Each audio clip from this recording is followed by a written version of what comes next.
Ang aklat ng Acts Kabanata 10. Ngayon may isang tao sa lungsod ng Caesarea, na nagngangalang Cornelio, isang senturyong tinawag na hukbong Italyano. Siya ay isang makadiyos, na sumasamba sa Diyos kasama ang lahat ng kanyang sambahayan. Siya ay nagbigay ng malaking halaga ng salapi sa mga Hudyo at palaging nananalangin sa Diyos. Bandang 3:00 ng hapon, malinaw niyang nakita sa pangitain ang isang anghel ng Diyos na papalapit sa kanya. Ang sabi ng anghel sa kanya, Cornelio. Tumitig si Cornelio sa anghel at takot na sinabi, "Ano po yon, Ginoo?" Sinabi ng anghel sa kanya, "Ang iyong mga panalangin at mga kaloob sa mga mahihirap ay pumaitaas bilang alaala na alay sa harapan ng Diyos. Ngayon magpadala ka ng mga lalaki sa lungsod ng Joppa upang sunduin ang lalaking nagngangalang Simon, na pinangalanan ding Pedro.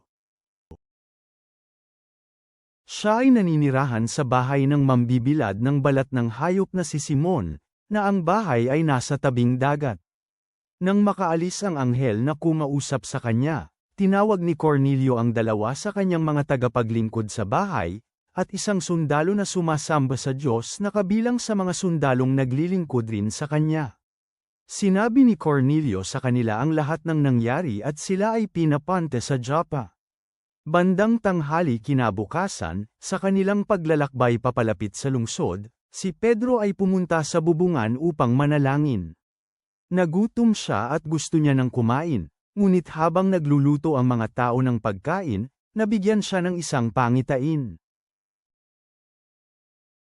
At nakita niyang bumukas ang langit at may isang sisidlan na bumababa mula sa langit, katulad ng isang malaking kumot na ipinababa sa lupa sa pamamagitan ng 4 na mga sulok nito. Naroon ang lahat na uri ng hayop na may 4 na paa, at mga bagay na gumagapang sa lupa, at mga ibon sa himpapawid. At may tinig na kumausap sa kanya, "Bumangon ka Pedro, magkatay ka at kumain." Ngunit sinabi ni Pedro, "Hindi maaari Panginoon, dahil ni minsan hindi ako kumain ng anumang marumi at hindi malinis." Ngunit muli niyang narinig ang tinig sa ikalawang pagkakataon, "Huwag mong ituring na marumi anuman ang nilinis na ng Diyos." Nangyari ito ng 3 beses, at agad na ibinalik sa langit ang sisidlan. Ngayon habang naguguluhan pa si Pedro tungkol sa kahulugan ng pangitaing kanyang nakita, narito, ang mga lalaki na ipinadala ni Cornelio na nakatayo sa harapan ng tarangkahan, pagkatapos nilang tanungin ang daan patungo sa tahanan. At sila ay tumawag at nagtanong kung naninirahan doon si Simon na tinatawag ding Pedro. Habang iniisip pa rin ni Pedro ang tungkol sa pangitain, sinabi ng Espiritu sa kanya, "Tingnan mo, may 3 lalaking naghahanap sa iyo. Bumangon ka at bumaba at sumama sa kanila. Huwag kang matakot na sumama sa kanila, dahil ipinadala ko sila." Kaya bumaba si Pedro at sinabi sa mga lalaki, "Ako ang hinahanap ninyo. Bakit kayo naparito?" Sinabi nila, "Ang senturyon na nagngangalang Cornelio, isang matuwid na tao at sumasamba sa Diyos, at mabuti ang sinasabi tungkol sa kanya ng lahat ng mga Hudyo sa bansa, ay sinabihan ng isang banal na anghel ng Diyos na papuntahan ka para isama ka sa kanyang bahay, upang siya ay makinig ng mensahe mula sa iyo." Kaya inanyayahan sila ni Pedro na pumasok at manatili na kasama niya. Kinabukasan bumangon siya at sumama sa kanila, at sinamahan siya ng ilang mga kapatid na taga-Joppa. Noong sumunod na araw, dumating sila sa Caesarea. Hinihintay sila ni Cornelio, tinipon niya ang kanyang mga kamag-anak at kanyang mga malalapit na kaibigan. Nangyari nga na nang papasok na si Pedro, sinalubong siya ni Cornelio at lumuhad sa kanyang paanan para parangalan siya. Ngunit pinatayo siya ni Pedro at sinabi na, "Tumayo ka, ako rin ay isang tao lamang." Habang nakikipag-usap si Pedro sa kanya, pumasok siya at natagpuan niya ang napakaraming tao na nagtipon-tipon doon.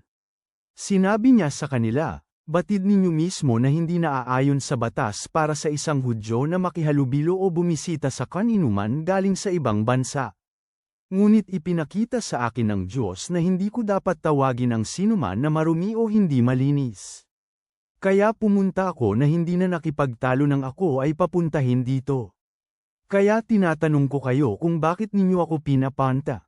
Sinabi ni Cornelio, may 4 na araw na ngayon ang nakakalipas sa ganito ring oras, bandang 3:00 na nanalangin ako sa aking bahay, at nakita ko ang isang lalaking nakatayo sa aking harapan na may maliwanag na kasuutan. At sinabi niya, Cornelio, dininig ng Diyos ang iyong panalangin at ang ibinibigay mo sa mga mahihirap ay nagpaalala sa Diyos tungkol sa iyo. Kaya magpadala ka ng tao sa Joppa, at ipatawag ang taong nagngangalang Simon, na tinatawag ding Pedro. Nakikitira siya sa bahay ng isang taong mambibilad ng balat ng hayop na nagngangalang Simon, sa tabing dagat. Pagdating niya, kakausapin ka niya, kaya agad kitang ipinatawag, mabuti at dumating ka. At ngayon nandito kaming lahat sa harapan ng Diyos upang makinig sa lahat ng mga itinuro sa iyo ng Diyos na sasabihin mo. At binuksan ni Pedro ang kanyang bibig at sinabi, sa katotohanan, naunawaan ko ng lubusan na walang tinatangi ang Diyos. Sa halip, sa bawat bansa ang sinumang sumasamba at gumagawa ng mga matuwid na gawain ay katanggap-tanggap sa Kanya. Alam ninyo ang mensahe na ipinadala niya sa mga taga-Israel, nang ipahayag niya ang magandang balita tungkol sa kapayapaan sa pamamagitan ni Jesu Kristo, na Panginoon ng lahat. Alam ninyo mismo ang mga kaganapan na nangyari, na naganap sa buong Judea, na nagsimula sa Galilea, pagkatapos ng pagbautismo na ipinahayag ni Juan, ang mga kaganapan na ukol kay Jesus ng Nazare, kung paano siya pinespas ng Diyos ng banal na espiritu at ng kapangyarihan. Naglibot siya na gumagawa ng kabutihan at nagpapagaling ng mga pinahihirapan ng dyablo, sapagkat kasama niya ang Diyos. Saksi kami sa lahat ng bagay na kanyang ginawa sa bansa ng mga Hudyo at sa Jerusalem, itong si Jesus na kanilang pinatay, na binitay sa isang kahoy. Itong taong ito ay muling binuhay ng Diyos sa 3 araw at ibinigay siya upang makilala. Hindi sa lahat ng mga tao, kundi sa mga saksi na noon pa man ay pinili na ng Diyos kami mismo, na kumain at uminom kasama niya pagkatapos niyang muling mabuhay mula sa mga patay. Inutusan niya kami upang mang-aral sa mga tao at magpatutuo na siya ang pinili ng Diyos na maging hukom ng mga buhay at mga patay. Ito ay para sa Kanya kaya nagpapatutuo ang mga propeta, upang ang lahat ng sumasampalataya sa Kanya ay makatanggap ng kapatawaran ng mga kasalanan sa pamamagitan ng Kanyang pangalan. Habang sinasabi pa lamang ni Pedro ang mga bagay na ito, ang banal na espiritu ay bumaba sa lahat ng mga nakikinig sa kanyang mensahe.